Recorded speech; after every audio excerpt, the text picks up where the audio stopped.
And we are unmuted. Just Okay, good morning, El Dorado County. Welcome to the Board of Supervisors regularly scheduled meeting of July 21st. I would like to go ahead and call this meeting to order and begin with our invocation from Lloyd Ogan of the Sierra Chaplaincy. Is Lloyd? There you are. Good morning. Good morning, Board. It's great to see all of you again today. On behalf of the Sierra Chaplaincy, we're just honored and privileged to walk beside our first responders every single day in this county, and we just thank you for the opportunity to come here and start your day off today. So would you pray with me? God, today as we start this meeting, we're just grateful for a new day of life on a new day. We're grateful for the place, this beauty, the environment that we live in here. We ask that you would never help us to never take that for granted. We thank you for the leaders in our county who continuously look after and protect our freedoms and our environment that we live in. Lord, today we ask that you would be with them as they adjudicate the business of our county, give them wisdom and discernment. And Lord, just most of all, we ask that you would bless them and their families and keep them safe and prosperous. We ask these things in your mighty name. Amen. Amen. Thank you all. Thank Lloyd. you. Have a good day. Supervisor Ferrero, would you please lead us in the pledge? Yeah, would everybody please rise? Ready? Begin. Pledge allegiance to the flag of the United States of America and to the republic for which it stands, one nation, under God, indivisible, with liberty and justice for all. Well, first order of business is I'd like to welcome back Supervisor Turnbull, who had a knee repair, and I'm glad that you're back with us and doing well. I know that you may want to get up and stretch, take a lap around the room, keep that knee I moving. want to do that, but anyway. Well, feel free to do whatever you need to do to make yourself comfortable. I've got the grease gun right here if we need to lube him up a little bit. Yeah. Anyway, it's good to be back. It really is. It's good to have you back. Madam CAO, are there any changes to the agenda that was printed on July 15th? No, thank you, Madam Chair. Okay, thank you. We'll move to the consent calendar, and I'd like to ask my colleagues if you wish to comment or pull any items for discussion, and we'll start with District 1, Supervisor Ferrero, No changes. and District 4, Supervisor Parlin. Yeah, I have two things. I just want to make a comment that, generally speaking, looking through the staff reports on the agenda, I found that they were really thorough and had a lot of background and history in many of them, to the point where, I didn't have to go and do my own research, which I love. So I just wanted to shout out to staff, and it was on several different departments, so I'm not picking on anyone specific, but just really appreciate when you guys go the extra mile so that we don't have to think so hard when we try to understand what we're voting for. So there's that. And then just, I'd like the statement in the record on item 18. I'm voting yes to put the measure on the ballot measure because election code requires us to do so, not because I support it. Additionally, the county was not included in crafting the measure, and there are many concerns about what the measure does and doesn't do. Thank you, Supervisor Parlin. Supervisor Turnbull? No changes. Okay, Supervisor Veerkamp? No changes, but I will abstain from voting on item 18. Okay, thank you for that. Do you want to explain why you want to abstain? I am a You don't have to. Marshall Hospital board member, and so it's just, at least looks like a Cleaner. potential conflict, so Okay. I'll stay away from it. Thank you for doing that, Supervisor Veerkamp. And for District 5, I would echo the sentiments of Supervisor Parlin regarding item number 18. And I look forward to seeing the staff report come back in August with some analysis of that. So, okay, we will now take public comment on all matters on the consent calendar. Public comment will also be taken on closed session items. So to be specific, we will now take public comment on closed session items numbers 1 through 8 and consent items numbers 9 through 42. Please identify which item number or numbers you will be addressing today. Clerk of the Board, Ms. Dawson. For public comment, each speaker will have 3 minutes to address the board. A timer will alert you when 30 seconds remain and again when your time has ended. We will begin with comments from individuals present in the boardroom, followed by those participating via Zoom. If you're joining via Zoom, please ensure you unmute yourself when called upon. If you're joining by phone, press *9 to raise your hand. If you're on Zoom, use the raise hand feature to indicate your interest in speaking. We ask that you voluntarily state your name for the record before beginning your comments. Good morning. Good morning. Thank you, Madam Chair, honorable supervisors, staff. My name is Maya Schneider. I'm with Marshall. I'm also the principal officer of the 501c4 for the El Dorado County Emergency Preparedness, Healthcare Access and Wildfire Prevention Initiative, a mouthful. That's item 18 on your consent calendar. I just want to point out that we have a number of people here in the room that can answer questions for you at any time. I know that you're waiting for the report to come back from staff for the questions that you had at your last meeting, and we've been working closely with staff to give them the data they need to do their assessment. We also stand at the ready for any questions you may have. There is lots of misinformation in the community, and unfortunately, lots of statements of fact have been twisted into not factual, especially on social media. So we want to make sure that you're armed with the facts so that you can respond to your constituents as well. Thank you so much for your time. And again, our appreciation to the El Dorado County Elections Office. They've been terrific to work with, very professional. So thank you. Thank you, Maya. Thank you.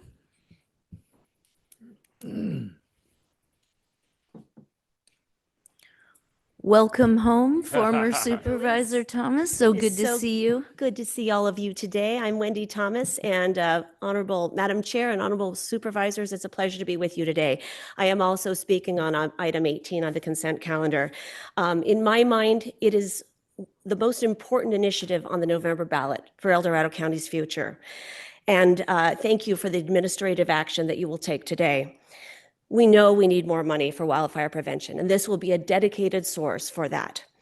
We also know that our fire districts are severely impacted. And when I had the pleasure of serving with you on that dais, we had so many conversations and asks from our fire districts, from all of us, that we had to weigh. We had significant asks for TOT dollars, precious TOT dollars, and we gave millions and millions to our fire districts to mitigate the impacts of tourism on our fire districts.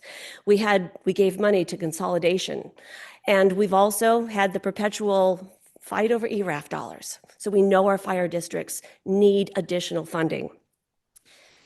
El Dorado Ready, in my mind, will help take some of the pressure off the county because it will be a dedicated source for our fire districts. But the elephant in the room is the money to Marshall Hospital and Marshall Medical Center. They are under, like all California hospitals, a looming state deadline that by 2030 they have to meet onerous seismic mandates. They've already spent $70 million upgrading their facilities. There is $125 million more in capital projects to meet those deadlines. There is not enough money in the day-to-day operations of a rural California hospital to do that. So if El Dorado Ready does not pass, they will likely be forced to close critical services and facilities. Marshall Hospital is critical to an integrated 911 response system in El Dorado County. Over 80% of the calls to our fire districts are for medical emergencies. So it is critical that in the heart of our county, there is an emergency room, a level 3 trauma center attached to award-winning full-service hospital to meet the health and safety needs of not only our families, our community, but the people that enjoy our county. It would be devastating if Marshall Hospital were significantly diminished. It's also important to note that Marshall Hospital is the second largest employer in El Dorado County with good paying jobs that are hard to come by. It also has a $500 million economic benefit to El Dorado County. So in 1959, our community came together to build Marshall Hospital. In 2026, it's really important that our community comes together to ensure the health and safety of El Dorado County, our families, and our residents. So thank you for your administrative action today. Thank you. Wendy. Thank you, Wendy. Are there other members of the public that would like to address the board at this time on closed session or consent items? Good morning. Good morning, Madam Chair and supervisors. Also speaking on item 18, I just want to introduce myself. Most of you know who I am, and I am now the interim CEO of Marshall Medical Center.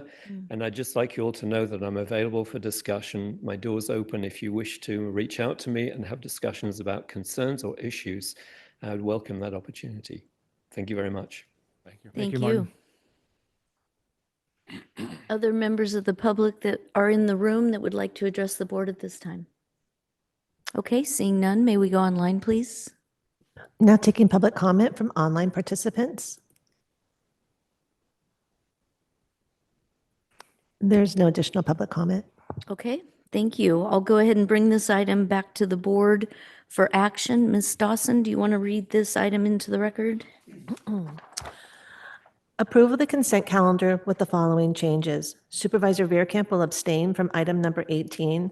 Supervisor Parlin's comments regarding the quality of staff reports and how thorough they are will be included, along with her statement regarding item 18. Supervisor Lane's comments that she echoes Supervisor Parlin's comments regarding item 18 will also be included.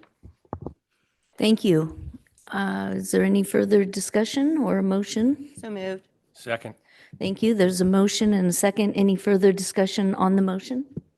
Seeing none, all those in favor say aye. Aye. Any opposed? Motion passes 5-0. Okay, great. We're now going to take public comment on all other agenda items. So specifically, we would like to hear from the public on items 43, 44, or 45. Ms. Dawson? For public comment, each speaker will have 3 minutes to address the board. A timer will alert you when 30 seconds remain and again when your time has ended. We will begin with comments from individuals present in the boardroom, followed by those participating via Zoom.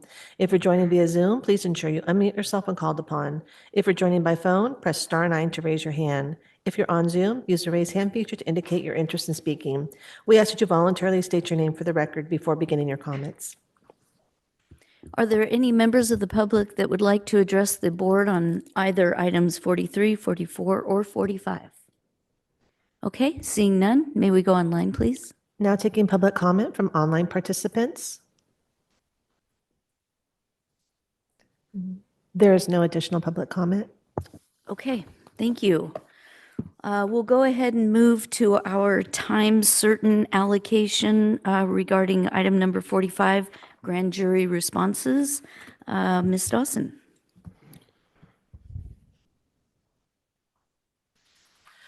Item 45 comes from the Chief Administrative Office recommending the board consider the draft Board of Supervisors responses to the 25-26 grand jury final reports for El Dorado County Detention Center, Placerville and South Lake Tahoe jails, and the South Lake Tahoe Youth Treatment Center inspection.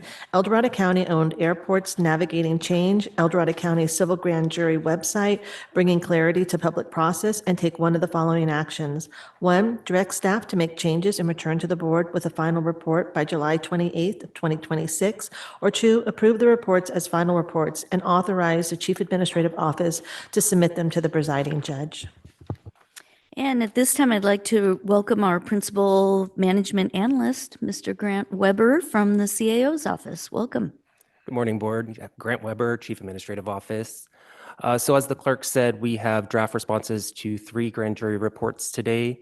In regard to case 2601 on detention centers, the board doesn't typically respond to reports related to the operations of elected officials. So you may have noticed that the report refers back to the sheriff's response on all of the findings and only includes the board's draft response to recommendation 1 because it pertains to the Director of Human Resources. In addition, there's a draft response to case 2602, which is related to the county airports, and a draft response to case 2603, which is related to the grand jury website. The Chief Administrative Office has worked with the appropriate departments to create these draft responses. Today, the board can either approve the drafts attached to the item as the final response to the judge, or the board can direct that the responses be modified, and we would return next week for final approval. Do you want to take these one at a time, or do you just want to open it up to questions from the board on any of the three? How do you want to do this? You want to go through them one at a time? Sure. Seems logical. Okay. Let's go ahead and start with the first item, which is regarding detention centers.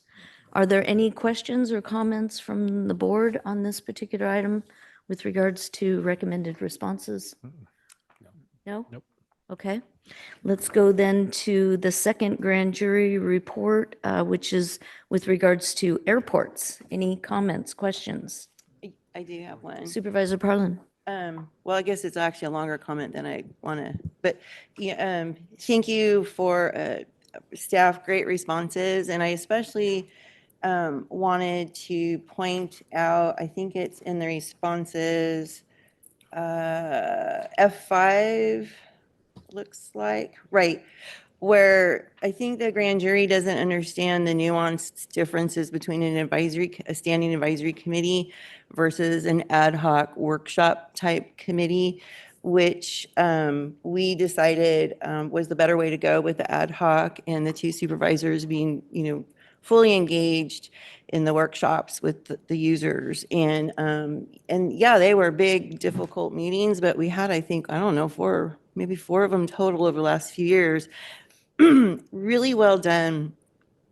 And I think having the board members there was especially helpful because we could actually interact in those workshop environments where advisory committees, board members are actually discouraged from attending those. It's in our policy that we're discouraged from attending advisory committees because those are supposed to go off and do work and then make recommendations to the board.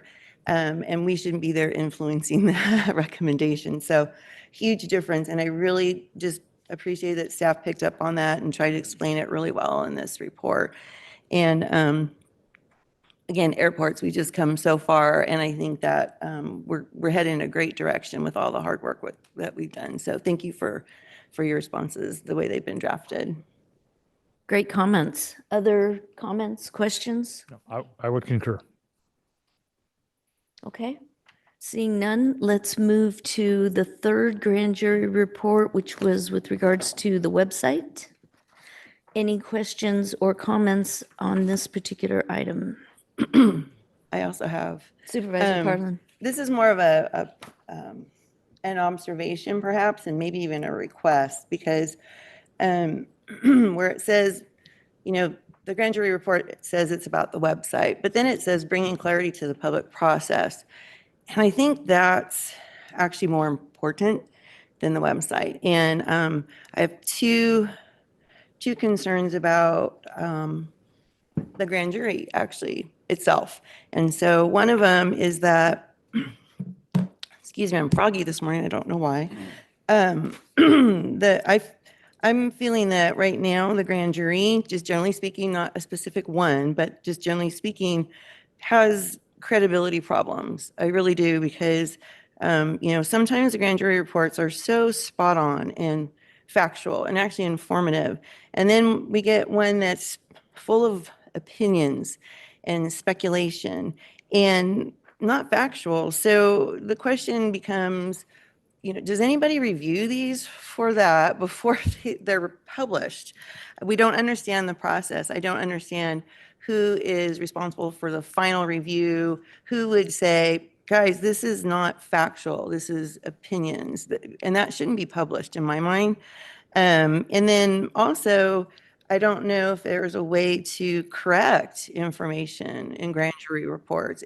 There's nothing more frustrating in my mind when you're reading one of these and they're published as if they're factual, and then you see something that's actually very wrong and incorrect. And I don't know if there's a process to just correct it versus, these requests for responses. It's very different. So I think that maybe the grand jury wants to look at that and clarify that information. And then the other thing right now is that I feel, from what I've been hearing from folks, that the grand jury as a whole, not a specific one, has a trust problem. Because in 2023, we had a grand jury member that just did not get along with the foreman at that time. And when the foreman asked for that person to turn in a grand jury laptop, not personal property, county property, that grand jury member absolutely refused and left the county premises with the laptop. And it caused a lot of, I don't even know what to say, angst, not sure what to do. That was unprecedented, caused a police report to be generated. My understanding, at the direction of our IT department, there was a police report filed, is my understanding. And then when that grand jury member got home, because we can see, I mean, IT knows exactly what I do with my county laptop. There's no doubt about what I'm doing on it.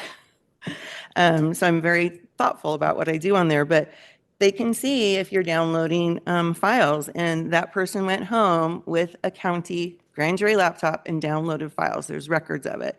And to this day, we don't know what was downloaded, to this day, even though I think many people have asked. So it could have been, those video interviews that people do down there in the grand jury room. Nobody knows.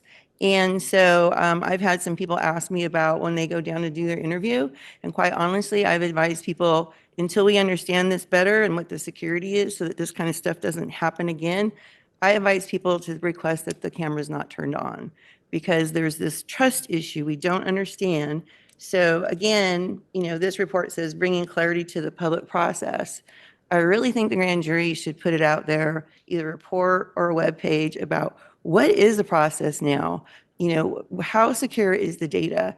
What are the expectations when you're issued a grand jury laptop? It does not belong to you. Are you putting personal information on there, and why?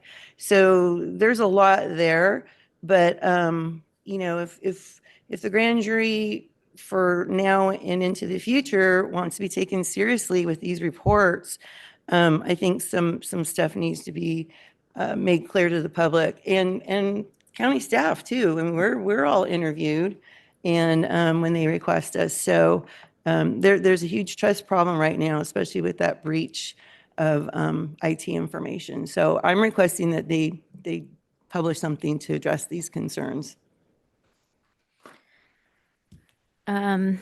Interesting. So with regards to your first topic of the report has a lot of misinformation and can it be corrected? Can you give an example of one of those items that you're seeing?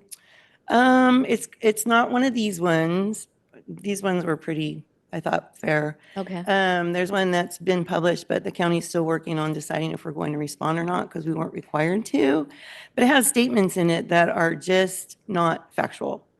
And so I was contacted by the person that was accused of making the statements, and they said, "What do I do? That's not true." And I said, "I don't know. There's not a process." So that is why I'm bringing it up. I was personally contacted by this person. How do you correct something? And I will say that my understanding is the statement got in there based on hearsay, and that's really troubling. So there it is. It seems like there's a bit of a divide, especially on this one with regards to the civil grand jury website, because 6 out of 7 responses are we totally disagree. So, I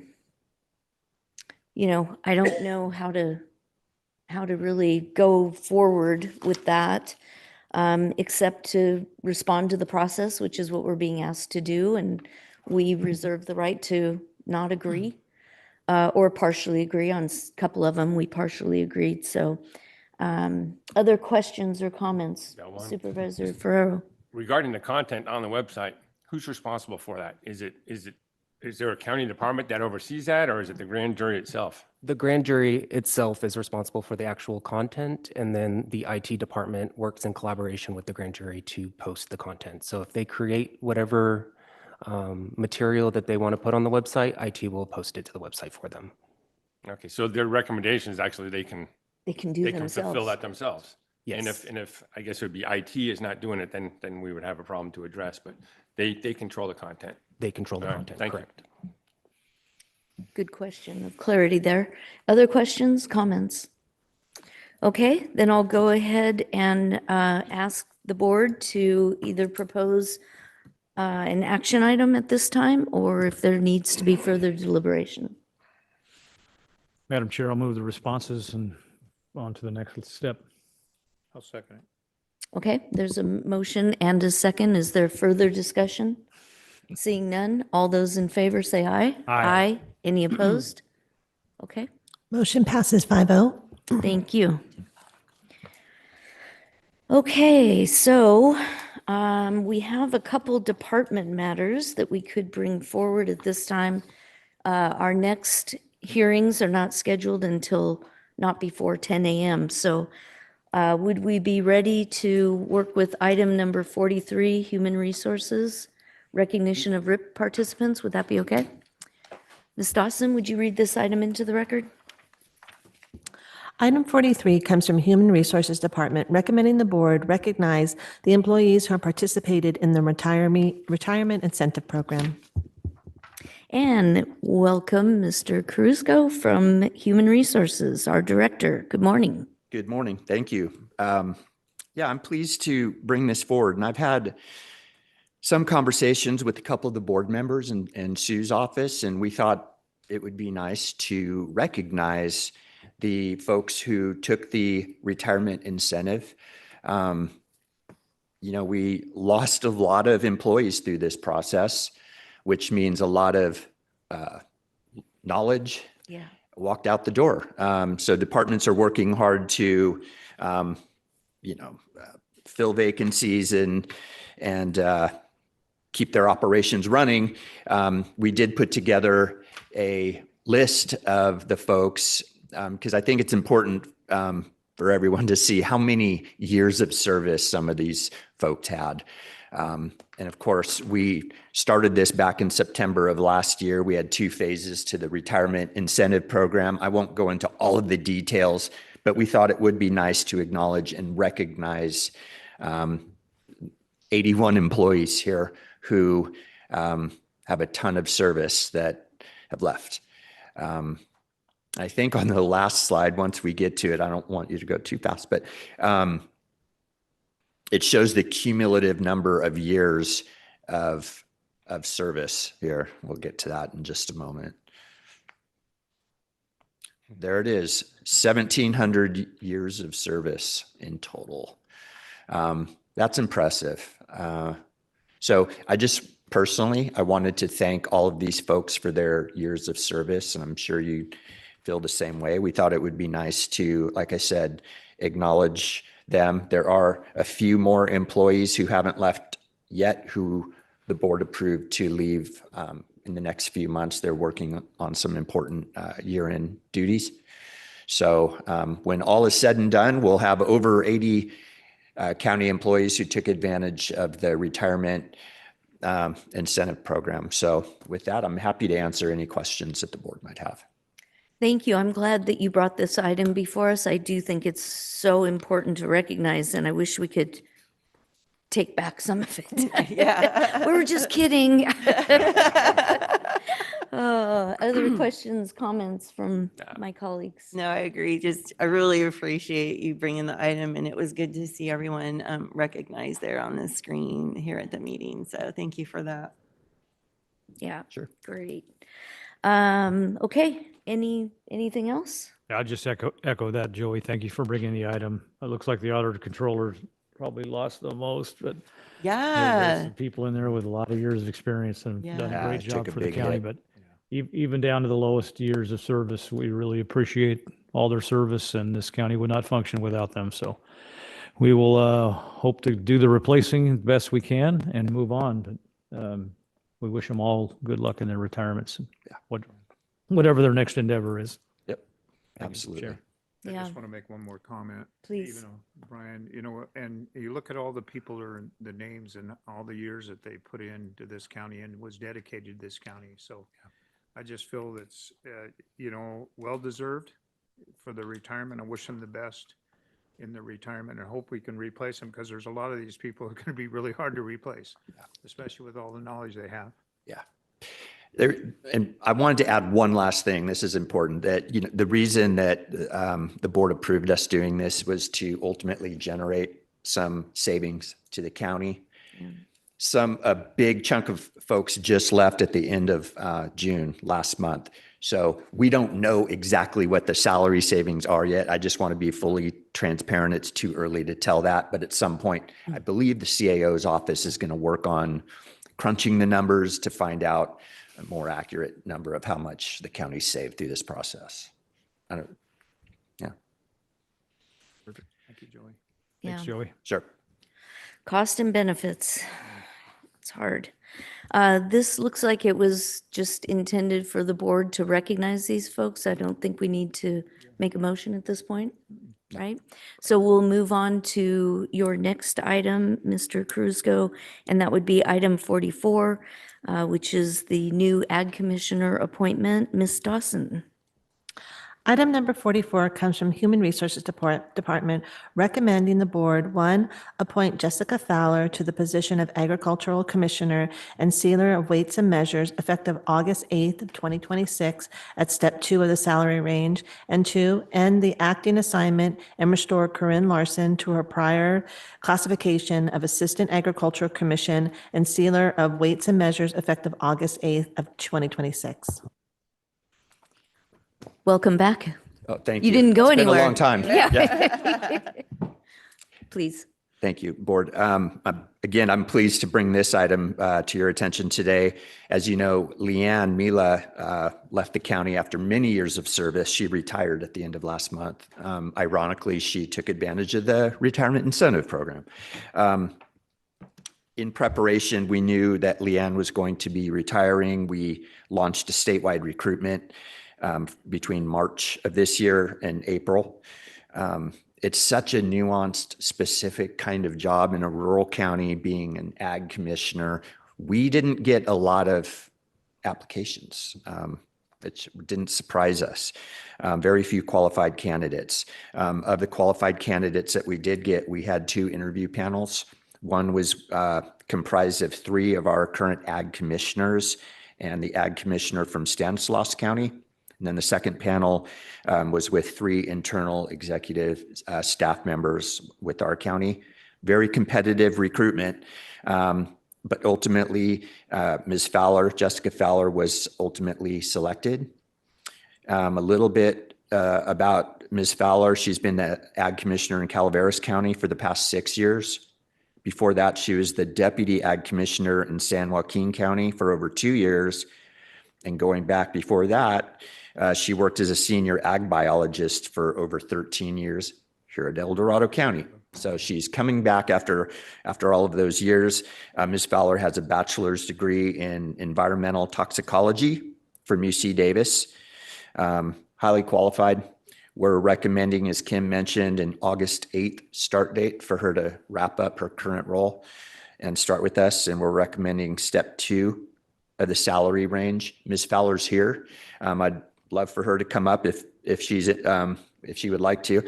But before I go, I'd like to acknowledge Corey Larson, our Assistant Ag Commissioner. Fantastic person. She was a strong candidate. She agreed to fill in after Leanne left and kind of hold down the fort until Jessica stepped in. I think they're going to be a great team. So with that, I don't know if Ms. Fowler would like to come up, and if you have any other questions for me, I'm happy to answer those.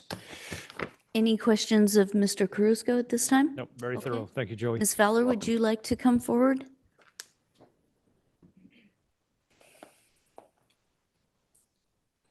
Good morning. Good to see you again.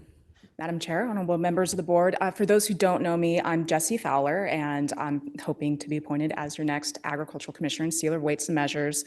I'm really looking forward to basically serving El Dorado County and its communities, and I really hope that we go far together. Can I take any questions?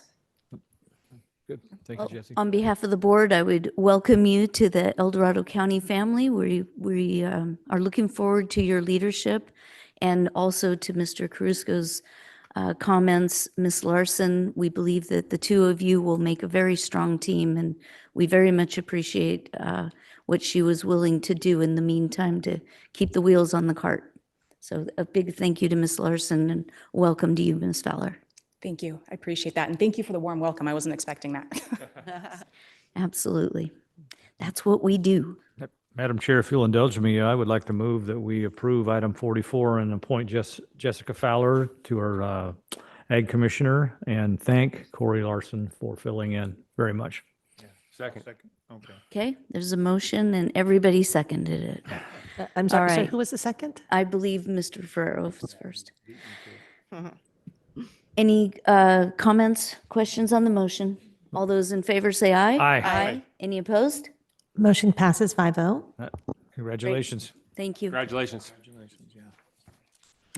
All right, well, we are moving along quite nicely. We have many closed session items, so I think we can spend a little time with those. County Council, would you like to read this into the record? Yes, Madam Chair. So the board has now taken comment on the closed session items. That is, those are items 1 through 8. We do expect we will hopefully be able to do the 2 real property negotiation items within this break, and then return at the break later in the day to conclude our closed session agenda. Okay, great. We will now recess into closed session. We will be back in open session at 10 a.m.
Okay, thank you. Welcome back, El Dorado County.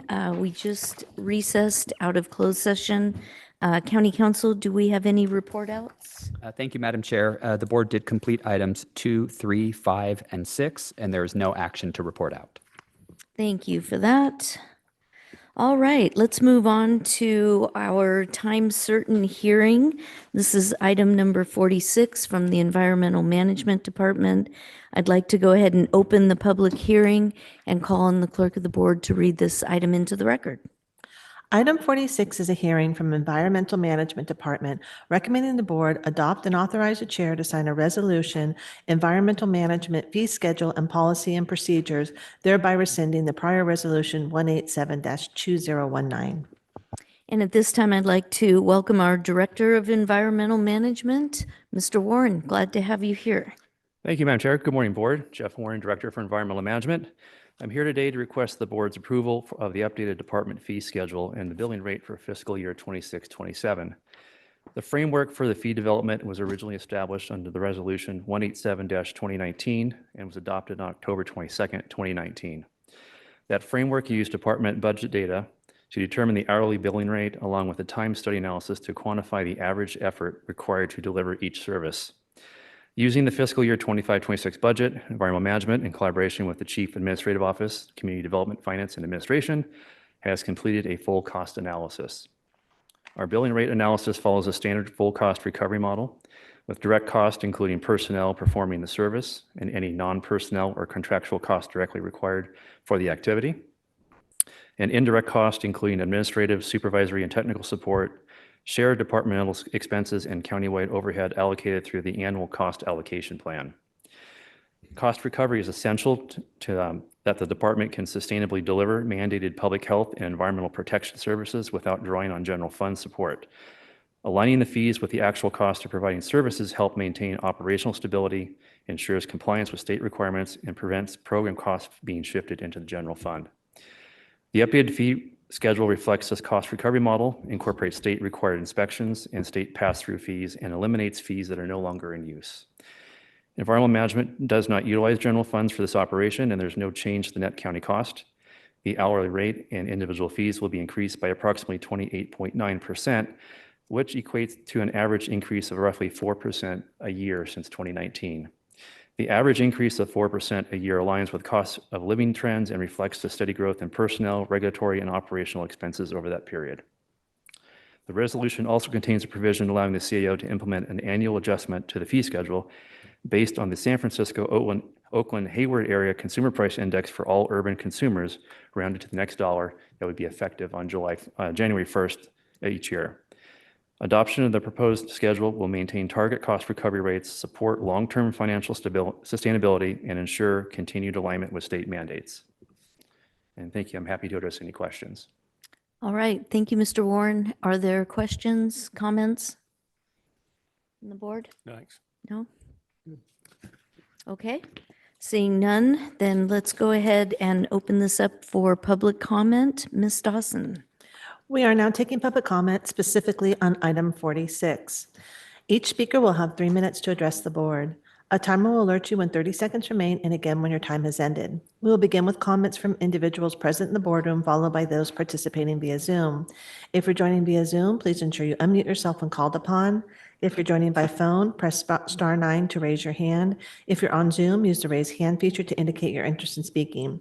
We ask that you voluntarily state your name for the record before beginning your comments. Are there any members of the public in the room that would like to address the board on item number 46? Okay, seeing nobody, can we go online, please? Now taking public comment from online participants. There is no additional public comment. Okay, thank you. I'll go ahead and bring this item back to the board for further deliberation and/or action. I'll move to approve. Second. Thank you. There's a motion and a second. Is there any further discussion on the motion? Seeing none, all those in favor say aye. Aye. Aye. Any opposed? Motion passes 5-0. All right, thank you. Let's go ahead and move forward to item number 47, which also is being offered up by the Environmental Management Department. I'll go ahead and open the public hearing and ask Ms. Dawson to read this item into the record, please. Item 47 is a hearing from Environmental Management Department recommending the board, 1, conduct a hearing to consider the annual report of delinquent mandatory refuse collection fees for South Tahoe Refuse Company, and 2, adopt and authorize the chair to sign a resolution confirming and establishing the delinquent amounts as special assessment for fiscal year 25-26 and providing the collection thereof in the same manner as the county's ad valorem property taxes. Written public comments received by 4 p.m. on the day prior to today's meeting were distributed to all board members and included with this agenda item. Thank you, and welcome back, Mr. Warren. Thank you. I think I'm taking precedent from the Director of Human Resources to stand here for 2 consecutive items. That's right. Good morning, Board. Jeff Warren, Director of Environmental Management. Today I'm providing an overview of the mandatory refuse collection program in Lake Tahoe Basin and the lien process used to address delinquent accounts for South Tahoe Refuse. At the program background, the mandatory refuse collection has been in place in the unincorporated South Lake Tahoe Basin since 1972, and the program was established to reduce illegal disposal, expand recycling and green waste diversion, ensure compliance with state solid waste regulations, and maintain consolidated and equitable collection rates. The Solid Waste Ordinance, Chapter 8.42, Article 3 defines the mandatory service area and outlines key responsibilities. Section 8.42.210, property owners are responsible for mandatory refuse collection fees, and Section 8.42.250 establishes the lien hearing process for accounts delinquent 90 days or more. The effectiveness of the lien process has significantly improved collection rates by providing a reliable and enforceable mechanism for recovering unpaid refuse charges. Accounts listed in Exhibit A will be placed on the secure tax roll and collected alongside the general property taxes. Once collected, the county remits the proceeds to South Tahoe Refuse minus any administrative fees. Program outcomes since the implementation averages about 50% decrease in delinquent accounts over the 9 years, 45% reduction in total delinquent balances, and approximately $146,000 is prevented in bad debt write-offs over the last 9 years. This also stabilizes refuse collection rates by reducing uncollectible revenue. The collections before the lien process, South Tahoe Refuse conducts multiple outreach steps before initiating liens, including courtesy letters, reminder notices, and direct phone calls to account holders. The timeline for this year is May 13th. Notices of possible lien proceedings were sent via certified mail. June 8th, appeal hearings notices were mailed. June 23rd, an appeal hearing was conducted at South Lake Tahoe office with no appeals being received. July 8th, the final lien notices were mailed, and on July 15th was the final deadline for delinquent payments to South Tahoe Refuse. Environmental Management recommends that the board adopt and authorize the chair to sign the resolution confirming the annual report for delinquent mandatory refuse collection fees for South Tahoe Refuse, establishing these delinquent amounts as special assessments and providing for their collection in the same manner as county ad valorem to property taxes pursuant to the county's solid waste management ordinance. And thank you. I'm happy to address any questions. Thank you. Are there questions, comments from my colleagues? Just a quick comment. This one is one of the ones I was thinking of too, just so you know that the background and discussion and the history that going back to 1970 of how this all evolved though. And I think that for those of us that are, we're always talking about West Slope pickups versus the basin and stuff. It just illustrates the differences so well here, and the struggles of expanding the mandatory and all of that are really kind of reflected in all of this. So well done and thank you. And again, I didn't have to go do any of my own research. It was all right here, and just love that. So thank you. Great job with your presentation. Thank you. Appreciate it. Just cut, it's just cut and dry. It really is. So thanks, Jim. Yeah, After this 5 is- years, I think I've learned to slow it down, keep to the key points.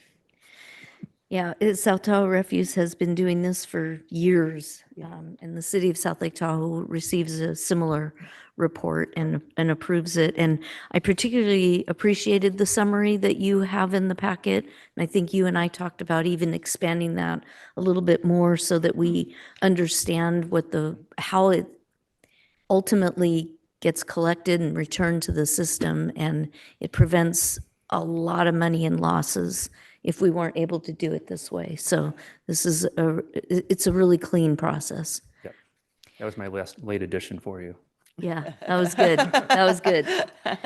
All right, let's go ahead and open this up for public comment, please. Ms. Dawson. We are now taking public comment specifically on item 47. Each speaker will have three minutes to address the board. A timer will alert you when 30 seconds remain and again when your time is ended. We'll begin with comments from individuals present in the boardroom, followed by those participating via Zoom. If you're joining via Zoom, please ensure you unmute yourself when called upon. If you're joining by phone, press *9 to raise your hand. If you're on Zoom, use the raise hand feature to indicate your interest in speaking. We ask that you voluntarily state your name for the record before beginning your comments. Thank you. Are there any members of the public that would like to address the board on item number 47? You sure? All right, seeing none, we'll go ahead and go to Zoom, please. Now taking public comment from online participants. Now taking public comment from 525.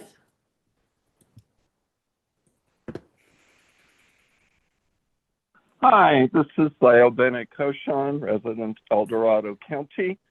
I appreciate you taking comments. I hope eventually you change because I think we do add value. And as a teacher, it's best if we can do it like now during a public hearing. I am sharing an anecdote and ask that you consider maybe giving staff some direction. This is not a clean process. The anecdote is a couple years back, I remember how many, maybe Lori Parlin does because she keeps track so well. A gentleman came from Lake Tahoe, poured out his heart about how he never pays and then pays before it goes into the lien because it makes no sense to him because he generates such little trash and that there's different boundaries, all that. No system of public service is perfect, but we can always improve. And I urge you to consider how these checks and balances, and perhaps this one did get resolved. It just never got aired publicly. Thank you for taking my comment. Thank you. There is no additional public comment. Okay, then I'll go ahead and close the public comment and bring this item back to the board for deliberation and/or action. Move. Second. Okay, there's a motion and a second. Further discussion on the motion? Seeing none, all those in favor say aye. Aye. Any opposed? Motion passes 5-0. Super. Thank you. All right, so our next time allocation is going to be our open forum comments at 1 p.m., followed by a couple more hearings in the afternoon. But the further business for us to do today would be to go back into closed session and take some of those items up until lunchtime. Then we'll take a lunch break and we'll be back in open forum at 1 p.m.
All right.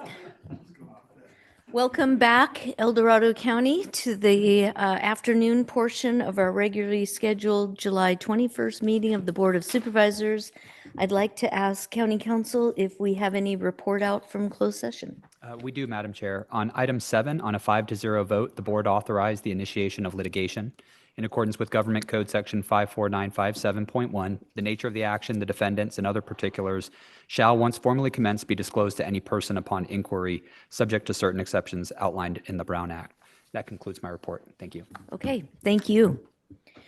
All right, let's go ahead and move to our 1 o'clock time certain allocation for our open forum. Open forum is a time to comment on any item that is not on today's agenda. And I'd like to turn this over to Ms. Dawson. For public comment, each speaker will have 3 minutes to address the board. A timer will alert you when 30 seconds remain and again when your time is ended. We'll begin with comments from individuals present in the boardroom, followed by those participating via Zoom. If you're joining via Zoom, please ensure you unmute yourself when called upon. If you're joining by phone, press star 9 to raise your hand. If you're on Zoom, use the raise hand feature to indicate your interest in speaking. We ask that you voluntarily state your name for the record before beginning your comments. Are there any members of the public here in the room with us today that wish to address the board on non-agenda items? Please come forward. Or flip a coin. We're double teaming you. Good afternoon. Good afternoon. I'm a little off my rhythm. So it's been a while, and so to warm things up, I would like to share how impressed I am by your level of public service, and that even though public didn't comment on agenda items, there were no laughter and thank God and mention of my name, for those of you that might remember that little humorous exchange. So I feel healed.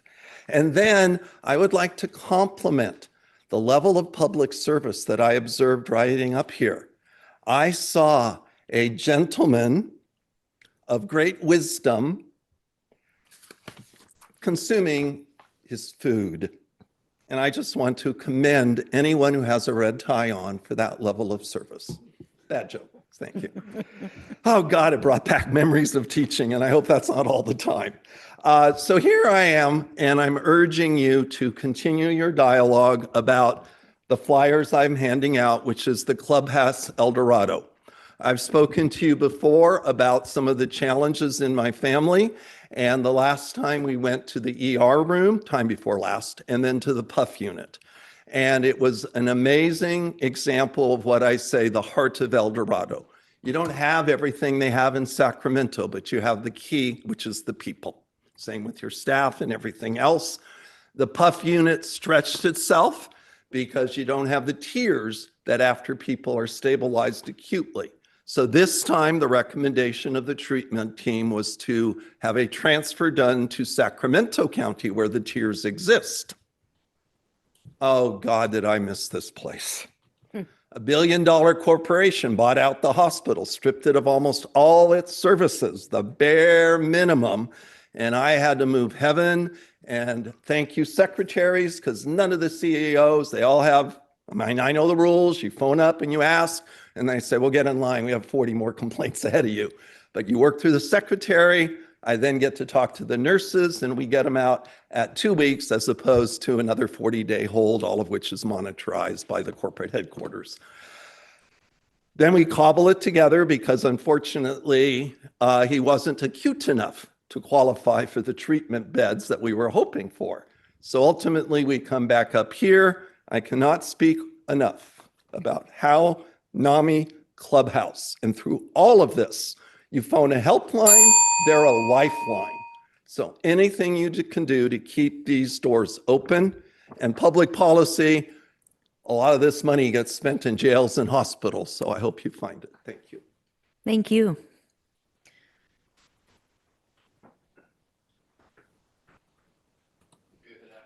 Good afternoon. Lars Knudsen, Pollock Pines. Wow. Is there a lot going on again in the world? It seems like I keep bringing this up, but I got some good stuff here.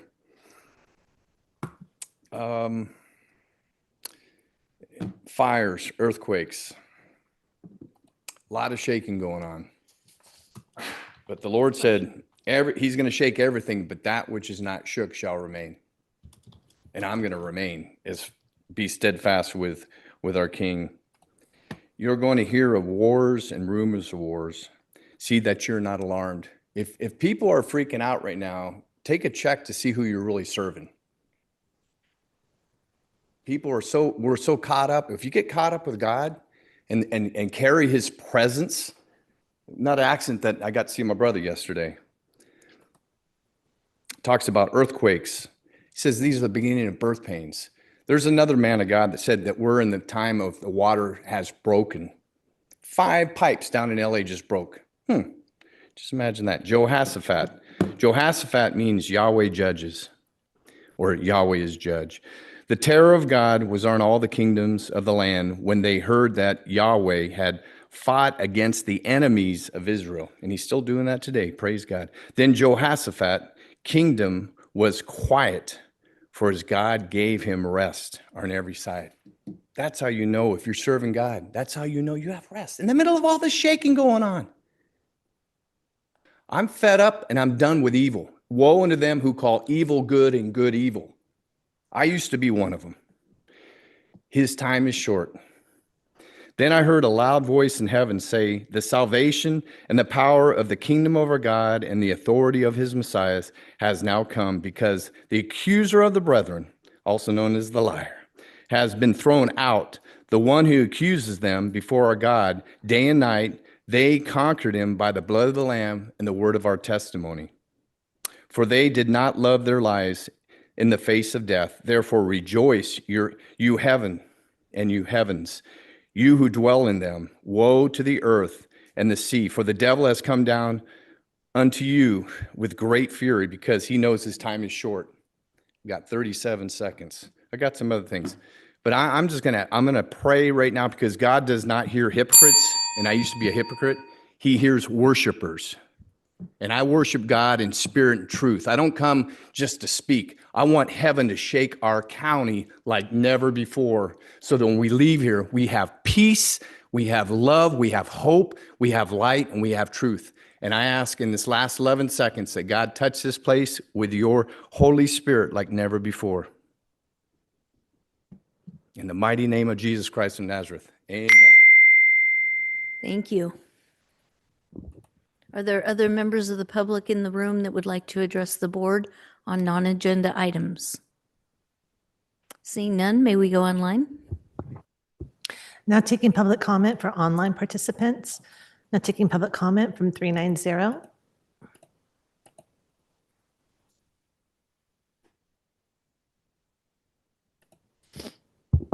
Well, welcome back. This is Ken Greenwood from out here in the Triple Junction. Welcome back. I hope you enjoyed and y'all are refreshed by your vacation. Back to work. Couple of things. I live up on Sly Park Road, and they're doing a chip and seal now after doing a whole bunch of paving, which then they ground down everything, and it was making, I was wearing my tires out and lots of road noise. And then they came in and did 2 inches or an inch or whatever of chip and seal, like I've never quite seen it done before. And right along my neighbor's property across the street on Sly Park Road, somehow, I don't know, a quarter of a load of these chips which are pre-oiled, got into the inboard ditch. It's like 6 inches deep, 30 feet long, and 8 feet, or not 8 feet wide, but about 3 or 4 feet wide. That's a fair amount of volume. I'd love to have that material over on my road, filling some potholes and stuff. But for right now, it's wasted. Plus, it's be a little dangerous for me and my neighbor to go there with our wheelbarrow and be right along the road, et cetera, et cetera. So I don't know who's inspecting this, but let's put that on the list of things to look for before we let the contract be paid off. Anyway, I hope it's going to be a better situation. It's a very rough road. The size of the chip, if you will, is like half-inch almost. Never seen it done this way. Okay, and seen a lot of chip and seal. Okay, item 2, no to Town and Country. Just was down on the Lincoln Highway, and somebody's done some clearing along the roadway. There's, of course, another dump of garbage down there. This time, actually, it's some furniture. If somebody can get down and clean that up, that would be wonderful. Also, we're finding a lot of garbage being dumped in public places, and thinking we should have a free day at the dump more often. Public input should be accommodated, not discounted. Think of it. Also, defensive space escrow inspections are severely flawed. I don't know. Thank you very much. Thank you, Ken. Now taking public comment from Linda Campbell. Hey everyone, Linda Campbell, El Dorado Hills. Sorry I missed you this morning, but I'm here now and I look forward to listening to what happened this morning. Welcome back. I hope you had a good break. One thing that I would like to mention, I just noticed that there is an organization chart now posted on the main county government portion of the website, and it differs slightly from the organization chart that is still posted on the Board of Supervisors specific website. I realize that the new one under county government includes each of your names, totally fine, but some of the different groups are no longer there, maybe rightly so, but anyways, just noting that would be good to ensure consistency in the information that's published. And then also, yes, please consider bringing back public comment per agenda item. It'd be really helpful. So thank you very much. Have a good rest of your day. Thank you. There is no additional public comment. Okay, thank you for everybody who brought items to our attention today. We'll go ahead and move on to our 1 p.m. time certain hearing. This is item number 48 from the Planning Commission. And I'd like to go ahead and open the public hearing and ask Ms. Dawson to read this item into the record. Item 28 is a hearing to consider the recommendation of the Planning Commission on the Ranny Condo conversion project. The project consists of the following. 1, a rezone to add planned development overlay to allow zoning setback flexibility so that existing units could meet the county standards. 2, a planned development to reduce setbacks to 0 feet and reduce the minimum lot size to 944 square feet. And 3, a tentative parcel map to create 3 airspace condominium units with common areas and 1 parcel consisting of 0.21 acres. Planning Commission recommending the board take the following actions. 1, determine that pursuant to California Environmental Quality Act guidelines, this project is exempt from environmental review. 2, authorize the chair to sign an ordinance for rezone, adopting a change in the zoning designation from multi-unit residential design control to multi-unit residential plan development design control. And 3, approve plan development and tentative parcel map. And welcome to our planning and building team. Thank you for being here. Thank you, board members. Evan Mattis, senior planner. So the project that we have today is located in the Pollock Pines area at the cross streets of Spruce Ave and Bonanza Street. Effectively, it is across the street from the back side of the Pollock Pines Library over in that neighborhood. It has a general plan land use designation of multifamily residential, which is similar to the east and west. To the north is commercial designated properties, and then to the south is US Highway 50. Very similar thing with the zoning designations. The zoning designation is multi-unit residential with a design control overlay. Same thing with properties to the east and west, and then to the north are properties with a limited commercial design control overlay. I do want to point out that the transportation corridor zoned parcel that is effectively Bonanza Street, that does not actually connect into US Highway 50, and there are no plans to make a connection onto US Highway 50 at that point. As part of this project request, there is a rezoning component where they'd be adding a planned development overlay. The base zoning of RM would remain the same.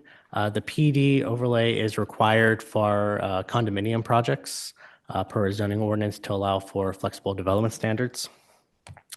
The project itself is within an existing triplex.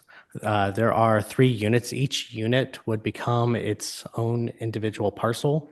One of those parcels is on the ground floor, and then the other 2 parcels are on the second floor.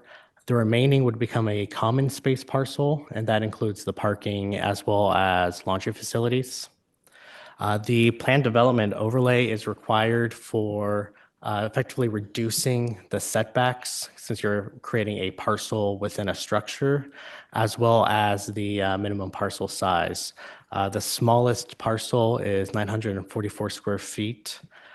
And typically within the RM zone, the minimum parcel size is 2,000 square feet. But like I said, since this is a condominium conversion, it's located within an existing structure.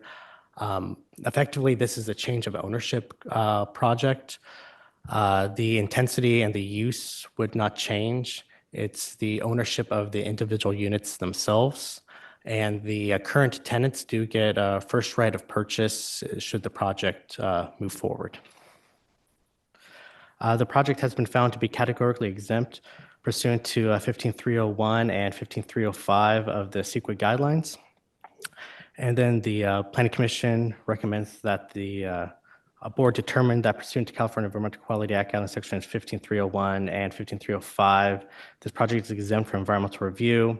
To authorize the chair to sign ordinance 5265 for rezone Z25-0005, adopting change in the zoning ordinance designation from multi-unit residential design control to multi-unit residential planned development design control, and to approve plan development PD 25-004 and tentative parcel map P 25-0009 to create 3 airspace condominium units with common areas based on the findings and subject to the conditions of approval as recommended by the Planning Commission.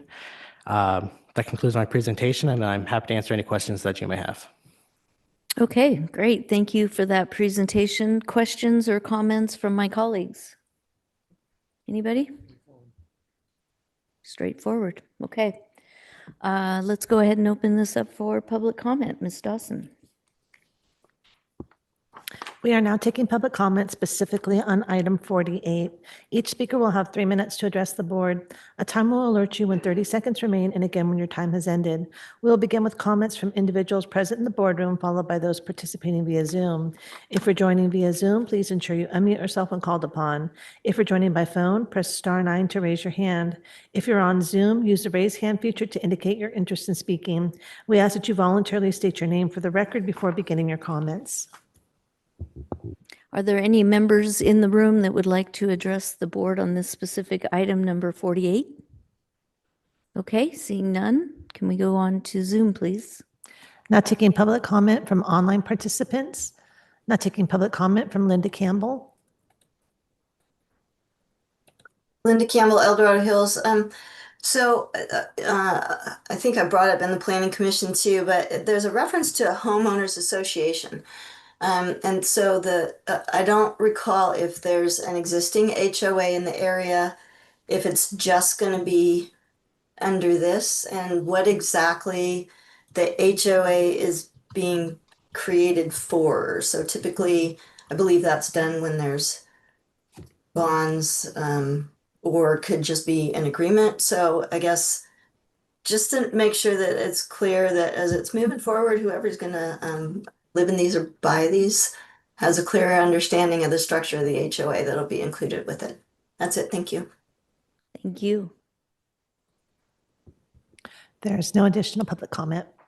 Okay, we'll go ahead and close the public hearing and bring this back to the board for further deliberation, action. I don't know if staff wanted to make any comments there.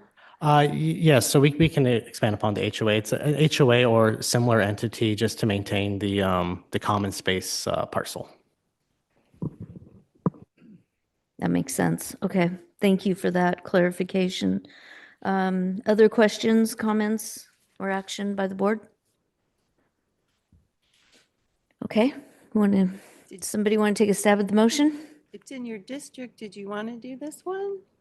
It doesn't have, I know, but it's just kind of a. I would love to. There you go. Thank you, Supervisor Parlin.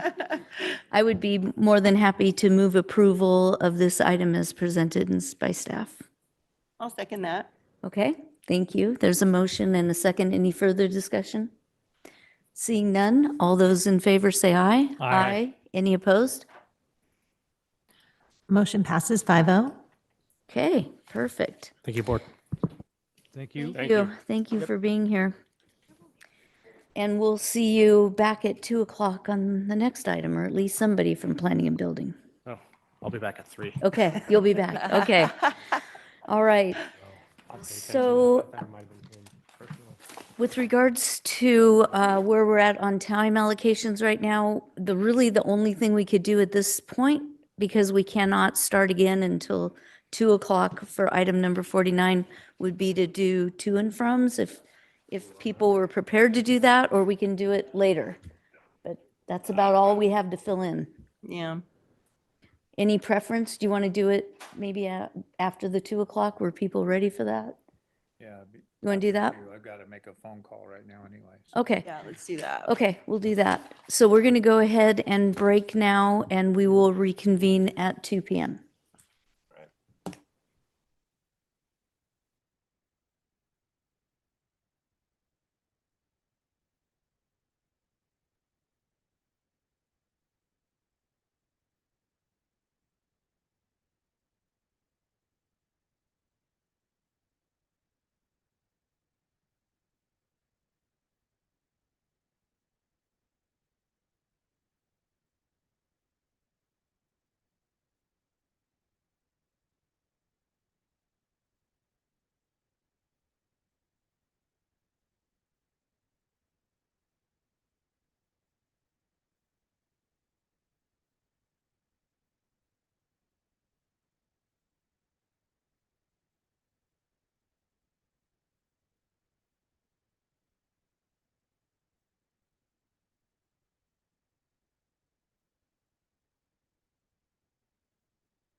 Great, thank you. Welcome back, El Dorado County, to our 2 o'clock time certain hearing. This is brought to us from Planning and Building Department, item number 49. I'll go ahead and open up the public hearing and ask for the clerk of the board to read this item into the record, please. Item number 49 is a hearing to consider the recommendation for approval from the Planning Commission on Planning and Building Department Long Range Planning Unit repeal of an ordinance which established tobacco retailer land use regulations and proposed amendments to Title 130 of the El Dorado County Code, and staff recommending the board take the following action. 1, approve the ordinance repealing Ordinance 5210. 2, find repealing Ordinance 5210 exempt from the California Environmental Quality Act. And 3, approve repealing Ordinance 5210, which includes the repeal of Chapter 130.40.340 of the county ordinance related to tobacco retailer land use regulations in its entirety. We still talking about this ordinance? It's been dragging on for a while. All right, I'd like to welcome Ms. Graybill and Mr. Pitt at this time to present this item. Welcome. Thank you, Madam Chair. Good afternoon. I'm Tim Pitt, Senior Planner with the Long Range Planning Team. And yes, stop me if you've heard this one before. It may feel a little bit like Groundhog Day, but I promise this is just a noticing correction. We're here again with the proposed repeal of Ordinance 5210, which established the county's tobacco retailer land use regulations because the prior hearing was not properly noticed. All of the materials for this item, including the proposed ordinance and the proposed edits to Title 130, are available for public review online on the county's Legistar. To date, staff has not received any public comment on this item. Next slide, please. Very briefly, in early 2024, the board adopted and later extended an interim moratorium to allow staff time to develop a tobacco retailer regulations. In October of 2024, ordinances 5210 and 5211 were adopted, establishing land use standards and a licensing program for tobacco retailers. After reviewing economic impacts, the board directed staff in July 2025 to pursue repeal of those two ordinances.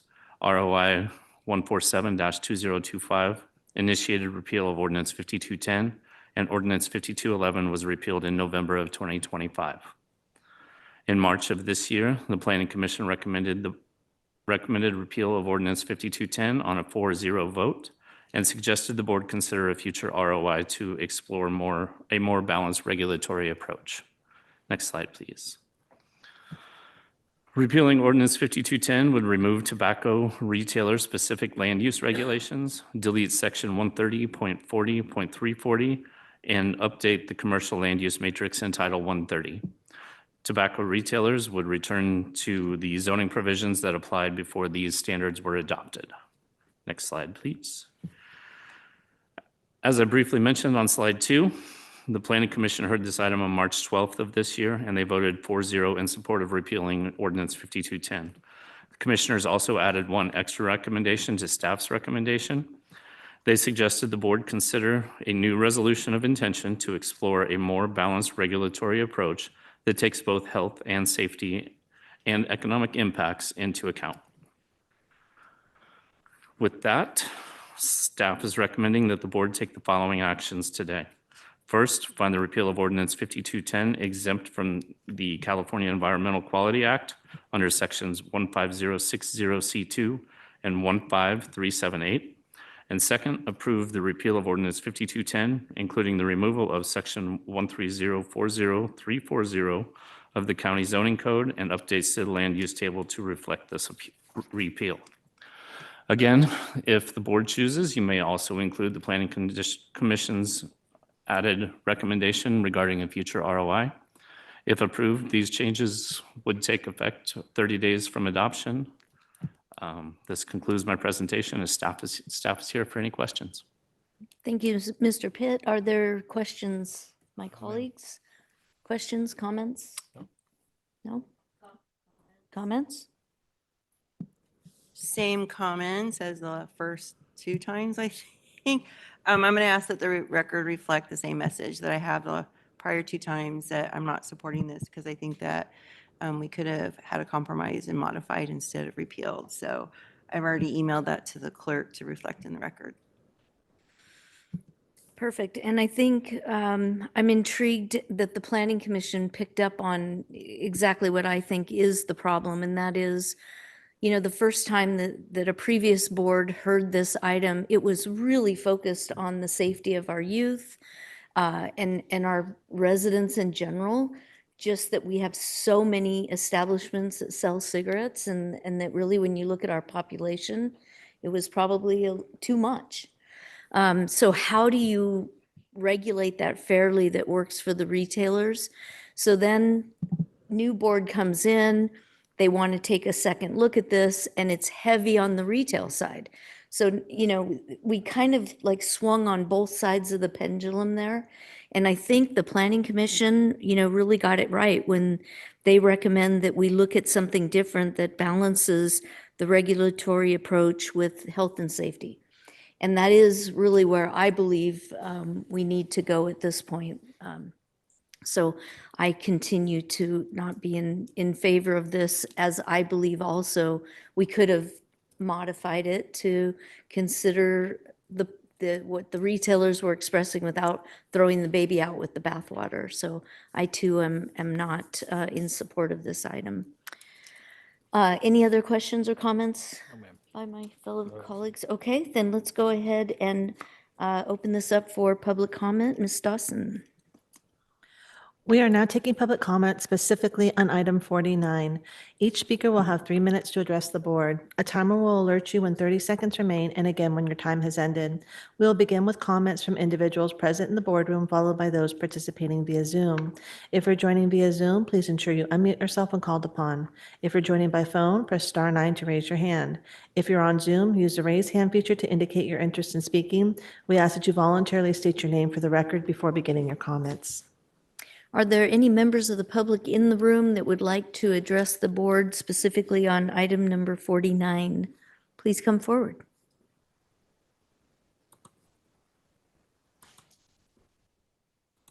Welcome. Hi, everyone. As you know, my name is Ashley Boston. I work for Stroud Companies. I run our risk and compliance program for ID compliance. You know, we've been here a couple times. I've kind of gone through our different provisions, and I do want to, you know, reinforce that obviously we're very committed to ID compliance. We continue to do so with our stores, not just here in El Dorado County, but across Northern California. I would say that a lot of retailers are quite a bit the same as us. You know, like I said, most gas stations, convenience stores have their own ID compliance measures, i.e. Technology that allows us to scan the ID. For our personal program, we ID everybody under 35. If that customer does not have their ID, they do not get the product. And so, you know, we pride ourselves on being responsible retailers. So this, you know, this ordinance heavily affects us, and that, you know, speaking from a compliant retailer, it's very disheartening to see something that would affect us to this extent. We have seen it in the Bay Area in different locations with our stores. So I do want to urge, you know, the board that, you know, we're here just as much as a resource. We're in here for the same goal, to make sure that kids don't get a hold of these products. And again, we remain, you know, committed to providing any insight or help with reinforcement on compliance. We too agree that you know, we need to be able to hold bad actors accountable. We too, you know, as compliance retailers, want to make sure that those people are held accountable. So I just want to leave it with today of saying thank you so much. You know, like I said, when we initially hit this repeal, it did not change our commitment to the ID compliance. It was same as it has ever been, and it will continue to be. So I thank you for letting me comment today. Thank you. Thank you. Other members of the public in the room that would like to speak to the board on this item? Okay, seeing none, may we go online, please? Now taking public comment from online participants. Now taking public comment from Linda Campbell. Linda Campbell, El Dorado Hills.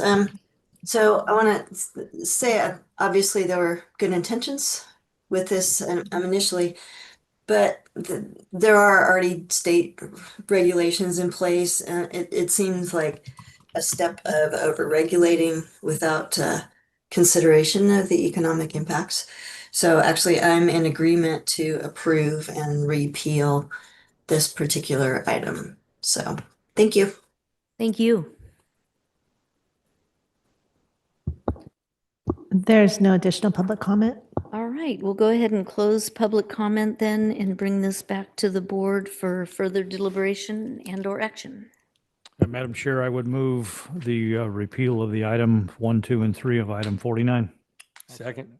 Okay, there's a motion and a second again by Supervisor Ferrero. Yeah. Motion and a second. Further comments on the motion? Does your motion include the Planning Commission's recommendation that we revisit an ROI that balances No, it does the not. two? Okay, let's just be clear. Okay, any other comments on the motion?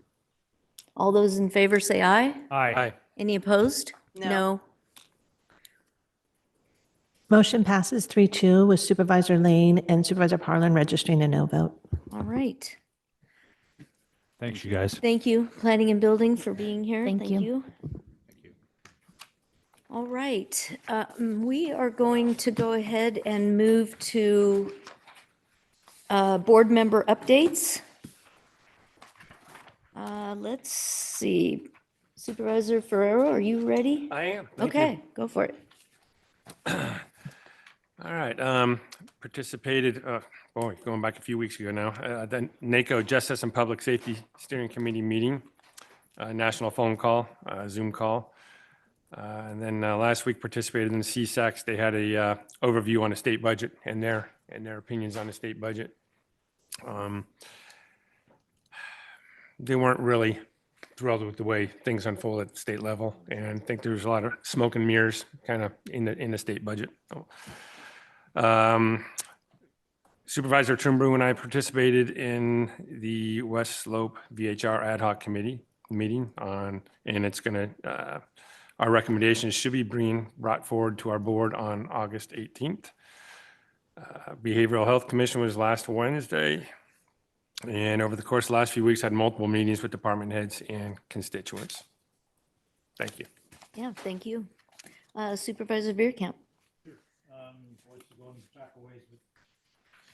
This is going back a ways. Back on the 24th of June, we had a homeless ad hoc committee meeting where we talked about the progress being made in the transition for the navigation center. We also held that same day an annual harvest traffic planning hosted by CTC, Woody Deloria, and that's all in planning for Apple Hill and so forth as we get into the fall. On the 25th, I represented the board at a Safeway Placerville re-grand opening. They were very appreciative of our participation. 7-8 represented the board at the Ag Commission meeting, recognizing Greg Boger for 47 years of service as Ag Commissioner to the county. It was a very nice little presentation to him. On the 9th, represented the board at the Commission for Youth and Families at EDCO.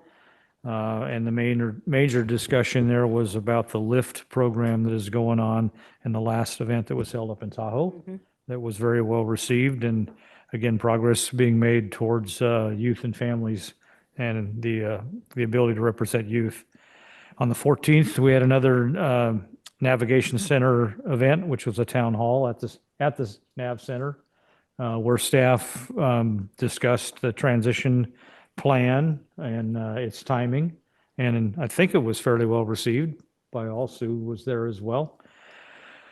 Had a meeting also that day at the site of the sports park with the Boys and Girls Club director and Kimberly Horn, then here later in the day about progress on the sports park over in Diamond. And then also in the last couple of weeks, I have been to the Parkway a couple times. They're making great progress on it. And in the Mosquito Bridge also, great progress going on there. Also looked over the Mercy Housing site on Pleasant Valley Road and the progress on the Senior Village Apartments as well. The Mercy Housing site is large and very overwhelming. Boy, I just worry about parking, but again, we couldn't mitigate anything there, and we'll see how the senior one works out as well. So with that, that's it. Thank you. Thank you. Supervisor Turnbull. Yeah, I just want to say on the 13th, Monday, the 13th and stuff, Karen Gardner and myself and Mark went out. We met with Channel 13 News. They did an interview with me. It's a 2-hour interview, and I had a lot to say according to what Carla said. So, and she joined us. Anyway, they're doing the 5-year update on the Caldor fire because it's been 5 years, and then, like I say, on the 17th of August. This video will come out on the 15th, and then the 17th of August is actually with Homemade. There'll be a ribbon cutting and stuff for the 2 homes out there. So I hope everybody can join me out there. So it's going to be a great thing, a great celebration and stuff. And then Greg and I had on Tuesday we had the VHR ad hoc meeting. Went very well. I think we put something together, and we're going to bring it back to the board. I hope you guys all in favor of it. And then, like I say, and then yesterday I had a meeting with Bryce and the librarian, and Kelly was there down there at the food bank. We took a tour of the new Emergency Disaster Resource Center. Basically, it's all done on the outside. I guess Doug's going to come in and finish up the blacktop around it. And then all they're doing is now working on the inside. It's huge. It really is. So I encourage everybody to stop by and visit it. It's a beautiful building, and it's going to be great to represent this county because actually Alex Padilla, he liked the idea, and hopefully, it'll be a model for the whole state, something other counties can put together. And this resource center will actually help all the surrounding counties, especially we have a disaster. So it's a great thing. It really is. That's all I have. All right, Supervisor Parlin. Yeah, there's going to be a theme here, I realize, when I started looking at this. So Supervisor Veerkamp, did you mention, I'm sorry, that we're going to be having the joint meeting with Placerville? Okay, so I'll follow up on that, but I don't recall the dates. You can help me. But with the homeless ad hoc team, we had that working group meeting, and we decided that to make sure that the city of Placerville and the Board of Supervisors are on the same page with everything, we're going to have a joint meeting. We haven't done one of those in quite some time. I want to say August 25th, but I don't know. We landed on a date, but just be ready. It's going to be something different for the board. We haven't done one in years, I don't think. So it'll be the full board with the city council? Well, whoever, I think only 3 of them were available that day. I could be wrong, but we want to just make sure that, with something of this magnitude that's going to impact the county and the city so significantly, that we have buy-in from everyone and clarity. So we thought that was a really good idea to do that for staff too. So that's coming up in August, and one of those meetings in August, I don't remember which one. And then I went up for the Mosquito Fire Board meeting on June 24th, that same day, so in the afternoon. And I was there to show that board up there that, the county has committed that funding from mosquito fire settlement funds to hire a position through Garden Valley that will be part of the shared services agreement, and to just show that board that the county is trying to participate and be supportive for their sustainability. So that was June 24th, because it's going to come up again. And then on Saturday, the 27th, I went up to Volcanoville for their annual Firewise picnic. And I just want to let you know that I did give a brief. They always ask me for a brief, like, what's going on in the county? And so I mentioned for everyone that was there about how the board allocated the mosquito fire settlement funds for the fire resiliency for Volcanoville Road itself, and they were so thankful. So I wanted to pass that along to you guys because, I was there in person and I got all the kudos, but I did say, the board decided to do that. So I just want you to know how appreciative they are. They're very excited about the potential for, that we mentioned the helipad, potentially some water tanks along the road up there. They just are so one way in. We'll never get that second egress back again. So I want to make that road as fire resilient as possible. So thank you so much for your support on that. And I did share it with the community. I had a meeting with Mosquito Fire Chief Dwyer talking about his support for, and he promised his support for a shared services agreement with Mosquito. And then on July 1st, Mosquito Fire Board had a special meeting, a closed session to talk about potentially hiring, what do you call it, a captain perhaps, or something, to perhaps be an interim chief or something. And I did go up there and I made a statement saying, look, your best option is to participate in a shared services agreement. Do not hire another chief. I even closed my statement with saying, please have the courage to do what no other mosquito fire board has done before, you know, for your community. So, you know, I was there to make sure that they understood. They did come out and they did report out, and this is the part that I want everyone to hear, that the report out said that they were going to work expeditiously on that shared services agreement. And if they did need to hire an interim chief, which they could need a little gap help there, that they would hire from within. This is significant because at their upcoming mosquito fire board meeting this week, there are things on their board packet that are contrary to what they said they were going to do. So this is where we are. You may see on Facebook, I did put together a video. I worked with some folks out there in Mosquito, and I'm just trying to raise awareness so that the community as a whole, I mean, how many of you guys go to your fire board meeting? I mean, really, nobody does. So we're trying to get that. Oh gosh, Brooke, I know, I'm a nerd. you're the I don't know what to nerd. say. Okay. Most people don't go to their fire board meetings and aren't aware. And so I put this video out there, and I'm like, please, community, show up. But I think that there's a couple mosquito fire board members that are not working in the best interest of the community, and it is very concerning.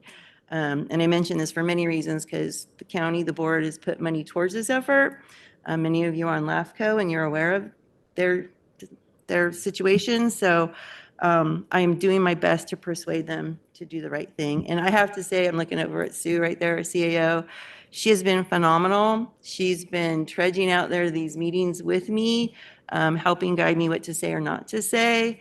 But it's getting to the point where we are not going to pull punches anymore. So be ready for some fireworks if things don't go well on Thursday. So let me see if there was anything else. Then some good news. I did participate in a Save the Graves cleanup event at the Pilot Hill Cemetery, which is one of our teeny tiny little struggle cemetery. And we made good connections with the CAL FIRE team out there. I'm working with the CAO's office and our facilities team. There may be an opportunity to do one of our Adopt a Cemetery programs, perhaps, with CAL FIRE. Turns out, get this, CAL FIRE, okay, let's go back even further. Gene Chappie, former county supervisor, donated that land for the Pilot Hill Cemetery. I had completely forgotten this. And he and his wife are buried there. And so I actually did the cleanup on his monument and his family plot and everything. And that's when the CAL FIRE guys had mentioned that, you know, up until about 2006, Gene Chappie had that relationship and had set it so that they were doing the maintenance. So we're going to explore that, see if we can get something formalized, and maybe it'll be a model for all of our other struggling cemeteries. We all know it's such a challenge, and they're just historical treasures. So wish me luck on that. But it's very exciting. It was really a fun day, too. Oh, and there's a youth group out of El Dorado Hills that I'd never met before. Gosh, what was their name? Charity something. It's mothers and daughters. Oh, NCL? Yeah, I'd Yeah. never met them Oh, really? Yeah, before. they're similar to Boys Team Charity. Yeah, both of those groups were there at the cleanup event too, both of them. So they were fabulous. These mothers and their kids and doing the service. And so they were there pulling weeds and learning how to clean headstones. So hopefully someday they'll be, you know, our future volunteers helping us with, you know, taking care of these just fabulous pioneer cemeteries that are so historical. So yeah, I wanted to mention that because I was not aware of those groups. They were great. Yeah, and they're Great. both groups are always looking for philanthropy opportunities. It was fabulous. So anyway, ending on a good note. Excellent, thank you. There is one item that I'd like to bring to the board's attention, and that is a bill being carried by our Assemblywoman Hadwick for the Tahoe Basin. It's AB 2679, and it's entitled State Highways Public Parking Traffic Control Bill. It's really intended to authorize Caltrans within the Tahoe corridor to work with other agencies, state, local, whatever, to help prevent unsafe parking, pedestrian crossings, and parking management opportunities with the Tahoe Transportation District, with the idea that this is not on-road parking, this is off-site parking locations like the Forest Service owns and California State Parks. But the idea is if they could partner with like the Tahoe Transportation District to manage those parking lots, all the revenue would come back to the program. Oh, So it's very interesting. It definitely is a strong Emerald Bay corridor type of thing, but the state of Nevada has already done it on the East Shore, on the Nevada side. So it's kind of mirroring what's already been done, but of course, we're always straddling 2 different states and 5 different counties and cities, et cetera. So I helped testify before Natural Resources Committee. It made it out of the Transportation Committee, 11 in favor, no opposition. And it made it out of Natural Resources, 7 in favor, no opposition. And right now it's in appropriation. So I'll let you know kind of as that continues. But the Emerald Bay model basically daylighted the fact that Caltrans has all this authority over highway roads and nobody else really does. But it's the locals that want to help, and there was no method to be able to do that. So this bill, I think, will be really groundbreaking and can be utilized in a lot of different ways throughout El Dorado County as well. Like at the confluence. Yes, the confluence, exactly. Thank you. So more to come on that. Let's see, our Chief Administrative Officer, do you have an update for us? Sure, just a brief one. The joint meeting between the County Board of Supervisors and the Placerville City Council is August 25th at 9:30, and it's here. Okay. So just What day of the week is that? Tuesday. It's part of our regular meeting, and they're going to come earlier Okay. that day because they normally meet in the evening. Copy that, okay. And then just briefly for a little update from my office, we are actually fully staffed for the first time in maybe a year and a half or so. Unfortunately, Tara Stout, who is one of our analysts for law, land use and I'm blanking on land use and planning. She moved on.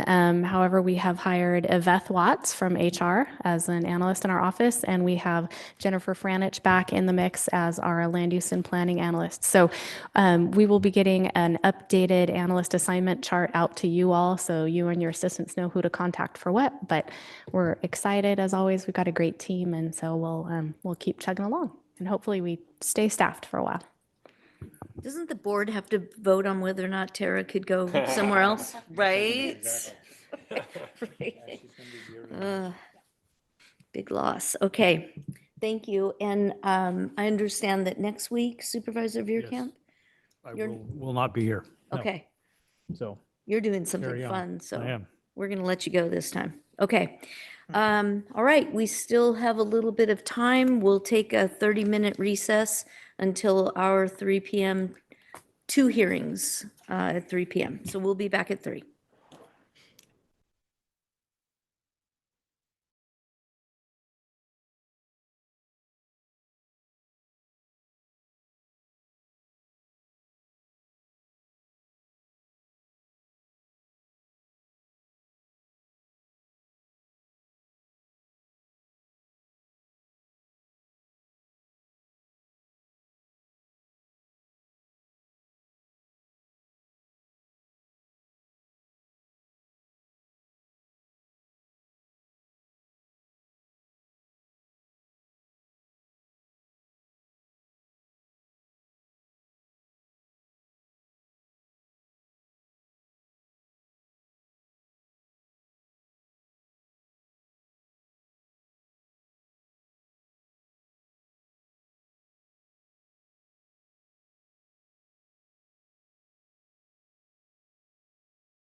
Okay, thank you, and welcome back to the Board of Supervisors' regularly scheduled meeting of July 21st.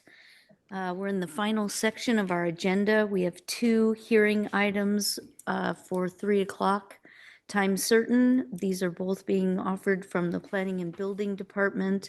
We'll go ahead and open the public hearing and ask the clerk of the board to read the item into the record for us, please. Item number 50 is a hearing from Planning and Building Department, Current Planning Division, recommending the board considering Williamson Act contract, Jones Agricultural Preserve requesting to amend an existing Williamson Act contract and take the following actions. 1, find that the project is categorically exempt from California Environmental Quality Act. 2, approve Williamson Act contract WAC 24-0001, removing APN 321-030-005-000 from existing agricultural preserve number 77 based on the findings. 3, approve and authorize the chair to sign Williamson Act contract. And 4, adopt and authorize the chair to sign a resolution amending the agricultural preserve for said Williamson Act contract. Great, thank you for that. I'd like to welcome our planning and building staff to present this item. Good afternoon. Thank you, Board. Evan Mattis, Senior Planner. So this project is a partial rollout of an existing agricultural preserve 77. Currently, it consists of 2 different APNs. The first APN is 321-030-007. It's about 13 acres. And then the second parcel is 321-030-005, which is about 41 and a half acres. So effectively, the 41 and a half acre parcel would remain within the agricultural preserve, whereas the smaller parcel would be initiate the rollout process. That is a 10-year process where effectively the taxes are brought back up to their full evaluation, and then effectively it would be removed from the agricultural preserve. This project was reviewed by the Agricultural Commission back in 2024. During that project, the Agricultural Commission determined that the remainder parcel would continue to meet the minimum requirements for a agricultural preserve. And they recommend that the Board of Supervisors approve Williamson Act contract WAC 24-0001. The project is categorically exempt from the requirements of CEQA pursuant to section 15317. And with that, planning staff recommends that the Board of Supervisors take the following action to approve WAC 24-0001 based on the findings as presented and adopt and authorize the chair to sign resolution 118-2026. That concludes my presentation, and I'm happy to answer any questions that you may have. Okay, thank you. Questions on this particular item? Nope. Okay, I don't see any at the moment. Let's go ahead and open this up to public comment. Ms. Dawson. We are now taking public comment specifically on item 50. Each speaker will have 3 minutes to address the board. A timer will notify you when you have 30 seconds remain and again when your time is ended. We will begin with comments from individuals present in the boardroom, followed by those participating via Zoom. If you're joining via Zoom, please ensure you unmute yourself when called upon. If you're joining by phone, press *9 to raise your hand. If you're on Zoom, use the raise hand feature to indicate your interest in speaking. We ask that you voluntarily state your name for the record before beginning your comments. Thank you. Are there any members in the room who would like to address the board on this item? Okay, seeing none, can we go online, please? Now taking public comment from online participants. There is no public comment. Okay, I'll go ahead and bring this item back to the board and close the public hearing. Board, what would you like to do? Move and approve. Second. Thank you. There's a motion and a second. Is there any discussion on the motion? Okay, all those in favor say aye. Aye. Any opposed? Motion passes 5-0. And let's go ahead to our other planned hearing, 3 p.m., item number 51, also from Planning and Building. I'll go ahead and open the public hearing and ask the clerk of the board to read the item into the record for us. Item 51 is a hearing from Planning and Building Department, Planning Division, recommending the board consider Williamson Act contract Coyle Agricultural Preserve and take the following actions. 1, find that the project is categorically exempt from the California Environmental Quality Act. 2, approve Williamson Act contract separating assessor's parcel number 089-010-032 from existing agricultural preserve number 72 and adding it into a new agricultural preserve number 337. 3, approve and authorize the chair to sign the said Williamson Act contract. And 4, adopt and authorize the chair to sign resolution establishing an agricultural preserve for said Williamson Act contract. Thank you. Planning and Building, take it on. All right. Thank you again, Board Supervisors. Evan Mattis, Senior Planner. This project is we have an agricultural preserve that has 2 parcels in it.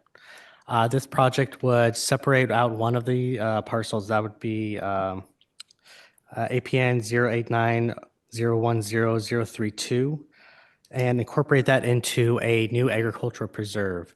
So effectively, the same amount of land would still be in an agricultural preserve. We would just have 2 different agricultural preserves instead of one. The other parcel, 089-010-033, which is about 65 acres, would remain within Agricultural Preserve 72. This project was heard by the Agricultural Commission in October of 2025. At that point, the Agricultural Commission determined that both parcels would meet the minimum requirements for an agricultural preserve. So that's both the new egg preserve parcel and the remainder parcel. And the Ag Commission recommends that the Board of Supervisors approve Williamson Act contract WAC 25-0001. This project is categorically exempt from the requirements of CEQA pursuant to section 15317. Planning staff recommends that the Board of Supervisors take the following action to approve WAC 25-001 based on the findings as presented and adopt and authorize the chair to sign resolution 119-2026. That concludes my presentation. I'm happy to answer any questions you may have. Okay, any questions or comments for staff on this one? Thanks. No. Okay, seeing none, we'll go ahead and open this up for public comment. Ms. Dawson. We are now taking public comment specifically on item 51. Each speaker will have 3 minutes to address the board. A timer will alert you when 30 seconds remain and again when your time has ended. We'll begin with comments from individuals present in the boardroom, followed by those participating via Zoom. If you're joining via Zoom, please ensure you unmute yourself when called upon. If you're joining by phone, press star 9 to raise your hand. If you're on Zoom, use the raise hand feature to indicate your interest in speaking. We ask that you voluntarily state your name for the record. Are there any members of the public in the room that would like to address the board on item number 51? Seeing none, may we go online?